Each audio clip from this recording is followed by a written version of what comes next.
രക്ഷയുടെ പാതയിൽ.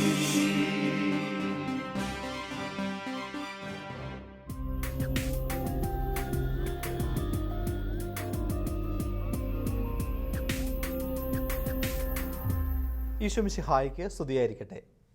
ഇപ്പോഴും എപ്പോഴും സ്തുതിയായിരിക്കട്ടെ. ഈശോയിൽ ഏറ്റവും സ്നേഹം നിറഞ്ഞ പ്രിയ കുട്ടികളെ, 8ാമത്തെ ക്ലാസ്സിൻ്റെ 2ാമത്തെ ഭാഗത്തിലേക്ക് നിങ്ങളെ സ്നേഹപൂർവ്വം ഞാൻ സ്വാഗതം ചെയ്യുന്നു. കഴിഞ്ഞ ആഴ്ച നമ്മൾ കണ്ടത് 8ാമത്തെ പാഠത്തിൻ്റെ 1ാമത്തെ ഭാഗമാണ്. കത്തോലിക്ക സഭയും ഇതര ക്രൈസ്തവ സഭകളും എന്നുള്ളതാണ് നമ്മളുടെ പാഠത്തിൻ്റെ പേരെന്ന് നിങ്ങൾക്കറിയാം. കഴിഞ്ഞ 1ാമത്തെ ഭാഗത്തിൽ നമ്മൾ കണ്ടത് സഭയുടെ ലക്ഷണങ്ങളാണ്. പ്രധാനമായും 4 ലക്ഷണങ്ങളാണ് നമ്മൾ കണ്ടത്. അതിൽ കണ്ടത് സഭ ഏകമാണ്, അതുപോലെ തന്നെ സഭ വിശുദ്ധമാണ്, സഭ ശ്ലൈഹികമാണ്, സഭ സാർവത്രികമാണ്. ഈ 4 ലക്ഷണങ്ങൾ നമ്മൾ കാണുകയുണ്ടായി. സഭ വിവിധ പ്രദേശങ്ങളിൽ വളർന്നു വന്നത് ഒരു ചാർട്ട്, ഒരു മാപ്പ് ഉപയോഗിച്ച് കാണിച്ചു തന്നു. കൊറിന്തോസിലും എഫേസോസിലും ഒക്കെ പൗലോസ് പോയി അവിടെയൊക്കെ സഭ വളർന്നു വന്നത് നമ്മൾ കാണുകയുണ്ടായി. അങ്ങനെ വിവിധ പ്രദേശങ്ങളിൽ അപ്പസ്തോലന്മാരാൽ നയിക്കപ്പെട്ട് വളർന്നു വന്നതാണ് കത്തോലിക്ക സഭ എന്ന് നമ്മൾ കണ്ടു. അതുപോലെ തന്നെ നമ്മൾ പ്രധാനമായിട്ടും കണ്ട ഒരു പോയിൻ്റ്, മനുഷ്യാവതാരം ചെയ്ത ദൈവപുത്രനായ ഈശോ മിശിഹായാൽ സ്ഥാപിതമാണ് കത്തോലിക്ക സഭ എന്ന് നമ്മൾ കാണുകയുണ്ടായി. നമ്മൾ മനോഹരമായ ഒരു പദ്യം പുറകിൽ കണ്ടുകൊണ്ടാണ് 1ാമത്തെ ഭാഗം ആരംഭിച്ചത്. കർഡിനൽ ജോൺ ഹെൻറി ന്യൂമാൻ്റെ ഒരു പ്രശസ്തമായ പോയമായിരുന്നു അത്. നിത്യമാം പ്രകാശമേ നയിക്കുകന്നെ നീ എന്നുള്ള ഒരു മനോഹരമായ ഒരു പോയം. അത് പറയാൻ വേണ്ടിയുള്ള കാരണം നമ്മൾ കണ്ടു. 1845 അദ്ദേഹം കത്തോലിക്ക വിശ്വാസം സ്വീകരിക്കുന്നത്. അതുവരെ അദ്ദേഹം ഒരു ആംഗ്ലിക്കൻ ചർച്ച് അംഗമായിരുന്നു. അദ്ദേഹത്തെ പ്രധാനമായിട്ടും ആകർഷിച്ച 2 ഘടകങ്ങൾ പരിശുദ്ധ കുർബാനയും അതുപോലെ തന്നെ വിശുദ്ധ കുമ്പസാരവുമാണെന്ന് നമ്മൾ കാണുകയുണ്ടായി. അതുപോലെ തന്നെ കത്തോലിക്ക സഭയിലാണ് വെളിപാടിൻ്റെയും വിശ്വാസത്തിൻ്റെയും പരിപൂർണത അദ്ദേഹം കണ്ടെത്തിയത്. കത്തോലിക്ക സഭയിൽ അതുണ്ടെന്ന് അദ്ദേഹം വിശ്വസിക്കുകയുണ്ടായി. അതൊക്കെ നമ്മുടെ സഭയെ സ്നേഹിക്കാനുള്ള കാരണങ്ങളായി നമ്മൾക്ക് എടുത്ത് കാണാവുന്നതാണ്. പ്രിയ കുട്ടികളെ, നമ്മൾ ഇതിൻ്റെ 2ാം ഭാഗത്തേക്ക് എത്തി നിൽക്കുമ്പോൾ നമ്മൾ 1ാം ഭാഗത്തിൽ കണ്ടതുപോലെ ഈ സഭയിൽ അംഗമായതിൽ നമ്മൾക്ക് അഭിമാനിക്കാം. ആ അഭിമാനബോധത്തോടു കൂടി നമ്മൾക്ക് പ്രാർത്ഥിച്ചൊരുങ്ങി 2ാമത്തെ ഭാഗത്തിലേക്ക് കിടക്കാം. ഒരു നിമിഷം കണ്ണുകളടച്ച് പ്രാർത്ഥിക്കാം. നമ്മൾക്ക് എഴുന്നേറ്റ് നിൽക്കുക. നിത്യം പിതാവും പുത്രനും പരിശുദ്ധാത്മാവുമായ ത്രിയേക ദൈവമേ, കത്തോലിക്ക സഭയെയും ഇതര ക്രൈസ്തവ സഭകളെയും ഒക്കെ കുറിച്ച് ഞങ്ങൾ പഠിക്കാൻ വേണ്ടി പോവുകയാണ്. കത്തോലിക്ക സഭ ലോകത്തിൽ മുഴുവൻ സ്ഥലങ്ങളിലും പടർന്നു പന്തലിച്ചതും കത്തോലിക്ക സഭയിലെ അംഗങ്ങൾക്കുണ്ടായ ത്യാഗങ്ങളും എത്രമാത്രം പ്രയാസങ്ങളിലൂടെയാണ് സഭ ഇന്ന് എത്തി നിൽക്കുന്നത് എന്നൊക്കെ ഞങ്ങൾ ഓർക്കുകയാണ്. സഭയിലെ മക്കൾ അനുദിനം അനുഭവിച്ചുകൊണ്ടിരിക്കുന്ന ലോകത്തിൻ്റെ പല ഭാഗങ്ങളിലും പ്രതിസന്ധികളൊക്കെ നേരിടുമ്പോൾ അവർക്കായൊക്കെ പ്രാർത്ഥിക്കാനുള്ള ശക്തിയും ധൈര്യവും ഞങ്ങൾക്ക് പ്രദാനം ചെയ്യണമേ. സഭാഗാത്രത്തിലെ അംഗങ്ങളായ ഞങ്ങളെ നേർവഴിക്ക് നയിക്കണമേ. പരിശുദ്ധാത്മാവിനെ ശക്തിപ്പെടുത്തണമേ. അമ്മേ മാതാവേ, സകല വിശുദ്ധരെ, സ്വർഗീയ മധ്യസ്ഥരെ ഞങ്ങൾക്ക് വേണ്ടി പ്രാർത്ഥിക്കണമേ. നിത്യം പിതാവിൻ്റെയും പുത്രൻ്റെയും പരിശുദ്ധാത്മാവിൻ്റെയും നാമത്തിൽ ആമേൻ. പ്രിയ കുട്ടികളെ, നമ്മൾക്ക് വചനത്തിലൂടെ ഈ ക്ലാസ്സിലേക്ക് പ്രവേശിക്കാം. ഇന്ന് വിശുദ്ധ പൗലോസ് എഫേസ്യോസ്കാർക്ക് എഴുതിയ ലേഖനം 4ാമത്തെ അധ്യായം 15-16 തിരുവചനങ്ങളാണ് നമ്മൾക്ക് നൽകപ്പെട്ടിരിക്കുന്നത്. നമ്മൾക്കത് വായിച്ച് ഈ പാഠത്തിലേക്ക് കടക്കാം. പ്രത്യുത സ്നേഹത്തിൽ സത്യം പറഞ്ഞുകൊണ്ട് ശിരസായ ക്രിസ്തുവിലേക്ക് എല്ലാ വിധത്തിലും നാം വളരേണ്ടിയിരിക്കുന്നു. അവൻ വഴി ശരീരം മുഴുവൻ ഓരോ സന്ധിബന്ധവും അതതിൻ്റെ ജോലി നിർവഹിക്കത്തക്ക വിധം സമന്വയിക്കപ്പെട്ട് വളരുകയും സ്നേഹത്തിൽ രൂപപ്പെടുകയും ചെയ്യുന്നു. നമ്മുടെ കർത്താവായ മിശിഹായ്ക്ക് സ്തുതി. ശിരസായ ക്രിസ്തുവിലേക്ക് എല്ലാ വിധത്തിലും നാം വളരേണ്ടിയിരിക്കുന്നു എന്നാണ് ഈ വചനം നമ്മളോട് പറഞ്ഞു തന്നിരിക്കുന്നത്. ക്രിസ്തു ആകുന്ന ആ മൗതിക ശരീരത്തിന്മേൽ പണിയപ്പെട്ടിരിക്കുന്നതാണ് കത്തോലിക്ക സഭ. ക്രിസ്തു സഭയുടെ ശിരസ്സാണ്. നാം ആ മൗതിക ശരീരത്തിലെ അംഗങ്ങളാണ്. അങ്ങനെയൊരു വളർച്ചയാണ് നമ്മൾക്ക് ഉണ്ടാകേണ്ടതെന്നാണ് ഈ വിശുദ്ധ വചനം, ദൈവത്തിൻ്റെ തിരുവചനം നമ്മളോട് പറയുന്നത്. പ്രിയ കുട്ടികളെ, കഴിഞ്ഞ ആഴ്ച നമ്മൾ ഒരു മനോഹരമായ കോട്ട് കാണുകയുണ്ടായി അല്ലേ? ഫുൾട്ടൻ ജെ ഷീനിൻ്റെ ഒരു മനോഹരമായ കോട്ട് കണ്ടു. ആ കോട്ട് നിങ്ങൾക്ക് പുറകിൽ കാണാം. അതിനോട് തൊട്ട് ചേർന്ന് ഫ്രാൻസിസ് മാർപ്പാപ്പായുടെ ഒരു കോട്ട് കാണാം. ഫുൾട്ടൻ ജെ ഷീൻ പറഞ്ഞ് നിങ്ങൾ ഓർക്കുന്നുണ്ടോ? ചിലരൊക്കെ പറയും, സഭയും ഞാനും ക്രിസ്തുവും തമ്മിൽ ഒരു സഭയെയും എനിക്ക് ആവശ്യമില്ല ഒരു മധ്യസ്ഥനായിട്ട്. എന്നിട്ട് അദ്ദേഹം തന്നെ പറയുകയാണ്, ഒരു സഭയും നിങ്ങൾക്കും ക്രിസ്തുവിനും ഇടയിൽ മധ്യസ്ഥനാകുന്നില്ല. കാരണം സഭ തന്നെയാണ് ക്രിസ്തു, അല്ലെങ്കിൽ ക്രിസ്തു തന്നെയാണ് സഭ എന്ന് ഫുൾട്ടൻ ജെ ഷീൻ പറയുകയുണ്ടായി. എന്താണ് ഫ്രാൻസിസ് മാർപ്പാപ്പ ഈ കാലഘട്ടത്തിൽ സഭയെക്കുറിച്ച് പറയുന്നതെന്ന് കണ്ടോ? Let the church always be a place of mercy and hope. സഭയെ പ്രതീക്ഷയുടെയും അതുപോലെ തന്നെ കാരുണ്യത്തിൻ്റെയും ഇടങ്ങളായി നമ്മൾക്ക് മാറ്റാമെന്ന് അദ്ദേഹം പറഞ്ഞിരിക്കുകയാണ്. അല്ലെങ്കിൽ സഭ എന്ന് പറയുന്നത് പ്രതീക്ഷയുടെയും കാരുണ്യത്തിൻ്റെയും ഇടമാണ് എന്ന് ഫ്രാൻസിസ് മാർപ്പാപ്പ പറഞ്ഞിരിക്കുകയാണ്. Where everyone is welcomed, loved and forgiven. അവിടേക്ക് എല്ലാവരും ആകർഷിക്കപ്പെടുന്നു, അവിടെ ക്ഷമിക്കപ്പെടുന്നു, എല്ലാവരെയും സ്നേഹിക്കുന്നു. അതാണ് സഭയുടെ ഏറ്റവും വലിയ പ്രത്യേകതയെന്ന് ഈ കാലഘട്ടത്തിൽ ഫ്രാൻസിസ് മാർപ്പാപ്പ പറയുകയാണ്. സഭ എന്ന് പറഞ്ഞാൽ പ്രതീക്ഷയുടെയും കാരുണ്യത്തിൻ്റെയും ഒക്കെ വലിയ ഇടമാണ്. അവിടെ സ്നേഹിക്കപ്പെടുന്നു, അവിടെ എല്ലാം ക്ഷമിക്കപ്പെടുന്നു എന്ന് ഫ്രാൻസിസ് മാർപ്പാപ്പ മനോഹരമായി പറഞ്ഞു വച്ചിരിക്കുകയാണ്. പ്രിയകുട്ടികളുടെ സഭയുടെ മഹത്വം നമ്മൾക്ക് ഇതിലൂടെ ഒത്തിരിയേറെ വ്യക്തമാണ്. അപ്പോൾ നമ്മൾ കഴിഞ്ഞ പ്രാവശ്യം കണ്ടത് കത്തോലിക്ക സഭ എന്ന് പറഞ്ഞു കഴിഞ്ഞാൽ മനുഷ്യാവതാരം ചെയ്ത ദൈവപുത്രനായ ഈശോ മിശിഹായാൽ സ്ഥാപിതമാണ് നമ്മൾ കണ്ടു. ക്രിസ്തുവിൻ്റെ ശരീരമായ സഭ വളർന്ന് വന്നത് അപ്പസ്തോലന്മാരുടെ പ്രബോധനങ്ങളിലൂടെയും അവരുടെ പ്രബോധനങ്ങളുടെ അടിസ്ഥാനത്തിൽ സ്ഥാപിതമായ വിവിധ സഭാ കൂട്ടായ്മകളിലൂടെയുമാണെന്ന് നിങ്ങൾ ഓർക്കുന്നുണ്ടാകും. സാർ ഒരു മാപ്പും ചാർട്ടും കാണിച്ച് നിങ്ങളോടത് വിശദീകരിച്ച് തന്നിരുന്നു. അങ്ങനെ പടർന്നു പന്തലിച്ച സഭ, ആ സഭ ഒരു 23 സഭകളുടെ കൂട്ടായ്മയാണ് എന്ന് നമ്മൾ കണ്ടു. ചരിത്രത്തിൻ്റെ ഗതിവിഗതികളിൽ പലവിധ കാരണങ്ങളാൽ കത്തോലിക്ക സഭയുടെ കൂട്ടായ്മയിൽ നിന്ന് വിട്ടുപിരിഞ്ഞവരെയാണ് ഇനി നമ്മൾ കാണാൻ വേണ്ടി പോകുന്നത്. സഭയെക്കുറിച്ച് നമ്മൾ പഠിച്ചു, എന്താണ് സഭ എന്ന് മനസ്സിലാക്കി. ഇനി ഇതര ക്രൈസ്തവ സഭകൾ എങ്ങനെ ഉണ്ടായി എന്നുള്ളൊരു ചോദ്യം നിങ്ങളുടെ മനസ്സിലേക്ക് ഇപ്പോൾ വരുന്നുണ്ടാകും. എങ്ങനെയാണ് ഇതര ക്രൈസ്തവ സഭകൾ ഉണ്ടായത്, അതെങ്ങനെ ഉണ്ടായി എന്നാണ് ഇവിടെ പറയുന്നത്.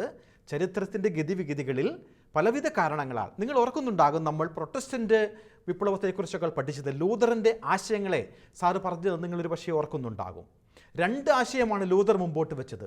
ഒന്ന് സോളാ സ്ക്രിപ്തൂര, ഒന്ന് സോളാ ഫിദെ എന്ന് പറഞ്ഞു കഴിഞ്ഞാൽ വചനം മാത്രം മതി, വിശ്വാസം മാത്രം മതി, കൂദാശകൾ വേണ്ട, ഇന്നത്തെ അനുഷ്ഠാനങ്ങളോ ആചാരങ്ങളോ വേണ്ട, വിശുദ്ധ പാരമ്പര്യങ്ങളുടെ ആവശ്യമില്ല എന്ന് പറഞ്ഞുകൊണ്ടാണ് ലൂതർ ഒരു പുതിയ ആശയം 16-ാം നൂറ്റാണ്ടിൽ മുമ്പോട്ട് വെച്ചത്. ഇതിൻ്റെ പിന്നണി ചേർന്നുകൊണ്ടാണ്, ഇതിൻ്റെ പുറകെ പോയവരാണ് 19-ാം നൂറ്റാണ്ടിലുള്ള നമ്മളുടെ പെന്തക്കോസ്ത് സഭാ വിഭാഗങ്ങളൊക്കെ കേരളത്തിൽ രൂപപ്പെട്ടതെന്ന് നമ്മൾ കാണുകയുണ്ടായി. അപ്പോൾ വിവിധ കാരണങ്ങളാൽ, നിങ്ങൾക്കിപ്പോൾ കാരണം മനസ്സിലായിട്ടുണ്ടാകും, ചിലരുടെയൊക്കെ ആശയ വ്യത്യാസങ്ങൾ, അല്ലെങ്കിൽ ചിലരൊക്കെ ദുർവ്യാഖ്യാനം ചെയ്തതിൻ്റെ ഫലമായി ബൈബിളിനെ, വിശുദ്ധ ഗ്രന്ഥത്തെ ദുർവ്യാഖ്യാനം ചെയ്തതിൻ്റെ ഫലമായിട്ട് ചില ഗതിവിഗതികളിൽ പലവിധ കാരണങ്ങളാൽ കത്തോലിക്ക സഭയുടെ കൂട്ടായ്മയിൽ നിന്ന് വിട്ടുപോവുകയും ചിലർ, എന്നാൽ ക്രൈസ്തവ വിശ്വാസത്തിൽ തന്നെ അവർ ഉറച്ചു നിൽക്കുന്നു. ഇതര ക്രൈസ്തവ സഭാ വിഭാഗം എന്ന് പറയുമ്പോൾ അവർ ക്രൈസ്തവ വിശ്വാസത്തിൽ തന്നെയാണ് ഉറച്ചു നിൽക്കുന്നത്, പക്ഷേ നമ്മുടെ സഭയുടെ കൂട്ടായ്മയിൽ നിന്നും അവർ വേർപെട്ടു പോയി. അങ്ങനെയാണ് ഇതര ക്രൈസ്തവ സഭാ സമൂഹങ്ങൾ ഉടലെടുത്തത്. ഇന്ന് ലോകത്തിൽ ഇവരെയാണ് ഇതര ക്രൈസ്തവ സഭകൾ എന്ന് പറയുന്നത്. ഇങ്ങനെ ചില പ്രത്യേക ആശയങ്ങളുടെ പരമായി, ചില ചരിത്രത്തിൻ്റെ ഗതിവിധികളിൽ ചില ആശയങ്ങളുടെ പരമായി നമ്മുടെ കത്തോലിക്ക സഭയിൽ നിന്ന്, നമ്മുടെ സഭാഗാത്രത്തിൻ്റെ കൂട്ടായ്മയിൽ നിന്ന് വേർപെട്ടു പോയവരെയാണ് ഇതര ക്രൈസ്തവ സഭാവിഭാഗം എന്ന് നമ്മൾ മനസ്സിലാക്കേണ്ടത്. ഒരുപക്ഷെ ഇത് നിങ്ങൾക്കും സംശയമുണ്ടാകാം, എങ്ങനെയാണ് ഇതര ക്രൈസ്തവ സഭാവിഭാഗങ്ങൾ, അവരുടെ വിശ്വാസവും നമ്മളുടേതും ഒന്നല്ലേ എന്നൊക്കെയുള്ള ചിന്തകൾ നിങ്ങൾക്കുണ്ടാകാം. പ്രിയ കുട്ടികളെ, ഒരേ വിശ്വാസം ആണ്, ക്രൈസ്തവ വിശ്വാസമാണെങ്കിൽ കൂടി മറ്റ് പല കാര്യങ്ങളിലും വ്യത്യാസമുണ്ട്. ഇത്തരം ക്രൈസ്തവ സഭാവിഭാഗങ്ങളെക്കുറിച്ച് പഠിക്കുമ്പോൾ കത്തോലിക്ക സഭയുടെ പ്രബോധനങ്ങൾക്ക് നിരക്കാത്ത വിധം അബദ്ധ സിദ്ധാന്തങ്ങളും അതുപോലെ തന്നെ തന്മൂലം ഉണ്ടായ വിഭജനങ്ങളും, അതായത് പല സെക്റ്റുകൾ എങ്ങനെ അബദ്ധ സിദ്ധാന്തങ്ങൾ മുൻപോട്ട് വെച്ച് രൂപപ്പെട്ടു എന്ന് നിങ്ങൾക്കറിയാം. അവർ ജനങ്ങളെ നമ്മുടെ വിശ്വാസത്തിൽ നിന്ന് മാറി ചിന്തിക്കാൻ പ്രേരിപ്പിച്ചു. അങ്ങനെ കത്തോലിക്ക സഭയിൽ നിന്ന് വേർപെട്ട് സ്വതന്ത്രമായി രൂപപ്പെട്ടവയാണ് ഇതര ക്രൈസ്തവ സഭാ വിഭാഗങ്ങൾ. നിങ്ങൾക്കിവിടെ ഒരു ചാർട്ട് സാറ് കൊടുത്തിട്ടുണ്ട്. ആ ചാർട്ട് നോക്കുകളെ പെട്ടെന്ന് നമ്മൾക്ക് കാര്യങ്ങൾ മനസ്സിലാകും. 1 ഓറിയൻ്റൽ ഓർത്തഡോക്സ് സഭയാണ്, 2 ഗ്രീക്ക് ഓർത്തഡോക്സ് സഭ, 3 പ്രൊട്ടസ്റ്റൻ്റ് സഭകൾ, 4 ആംഗ്ലിക്കൻ സഭ. ഇങ്ങനെ വേണമെങ്കിൽ നമ്മൾക്ക് പെട്ടെന്ന് ഇതിനെ വിഭജിക്കാം. ഇനി നമ്മൾ പഠിക്കാൻ വേണ്ടി പോകുന്നത് കേരളത്തിലെ ഇതര ക്രൈസ്തവ സഭകളെക്കുറിച്ചാണ്. 1653 ജനുവരി 3-ാം തീയതി കൂനൻ കുരിശ് സത്യം എന്ന് നമ്മൾ കേട്ടിട്ടുണ്ടാകും അല്ലേ? ഈ കൂനൻ കുരിശ് സത്യത്തിൻ്റെ ഫലമായി ഈ മാർത്തോമ ക്രിസ്ത്യാനികളുടെ ഇടയിലുണ്ടായ വിഭജനത്തിൻ്റെ ഫലമായിട്ടാണ് നമ്മളുടെ കേരളത്തിലും നമ്മുടെ സഭയിൽ നിന്ന് കുറേ പേർ മറ്റ് സെക്റ്റുകളിലേക്ക് മാറിപ്പോയത്, മറ്റ് ഇതര ക്രൈസ്തവ വിഭാഗങ്ങളിലേക്ക് മാറിപ്പോയത്. അതിലൊന്നാണ് മലങ്കര സിറിയൻ ഓർത്തഡോക്സ് സഭ. ഇതിനെക്കുറിച്ച് ചുരുക്കി പറഞ്ഞു കഴിഞ്ഞാൽ ഇന്ന് നമ്മൾ അതിനെ പറയുന്നത് യാക്കോബായ സഭ എന്നാണ്. ബാവ കക്ഷി എന്നും അവർ അറിയപ്പെടുന്നുണ്ട്. അവർ പിന്തുടരുന്ന ആരാധനാക്രമം അന്ത്യോക്യൻ ആരാധനാക്രമമാണ് മലങ്കര ഓർത്തഡോക്സ് സിറിയൻ സഭ. ഇനി 2 മലങ്കര ഓർത്തഡോക്സ് സിറിയൻ സഭയാണ്. ഒന്നാമത് നമ്മൾ കണ്ടത് മലങ്കര സിറിയൻ ഓർത്തഡോക്സ് സഭയാണെങ്കിൽ രണ്ടാമത് മലങ്കര ഓർത്തഡോക്സ് സിറിയൻ സഭയാണ്. ചെറിയ വ്യത്യാസങ്ങളേ ഉള്ളൂ. അവർ ഫോളോ ചെയ്യുന്നത് അന്ത്യോക്യൻ ആരാധനക്രമമാണ്. ഇന്ന് ഓർത്തഡോക്സ് സഭ എന്നറിയപ്പെടുന്നെങ്കിലും മെത്രാൻ കശി, ആദ്യത്തേത് ബാവ കശി എന്നറിയപ്പെട്ടെങ്കിൽ രണ്ടാമത്തേത് മെത്രാൻ കശി എന്നാണ് അറിയപ്പെടുന്നത്. ഇനി Assyrian church of the east എന്ന് പറയുന്ന വേറൊരു സഭയുമുണ്ട് കേരളത്തിൽ. അത്ര വ്യാപകമല്ലെങ്കിലും ചില സ്ഥലങ്ങളിലൊക്കെ ഇന്നുമുണ്ട്. 1874 ഏലിയാസ് മേലൂസ് എന്ന് പറയുന്ന പേർഷ്യൻ മെത്രാനെ തങ്ങളുടെ തലവനായി സ്വീകരിച്ച് കത്തോലിക്ക സഭയുടെ കൂട്ടായ്മയിൽ നിന്ന് അവർ ഭിന്നിച്ച് മാറിപ്പോയി.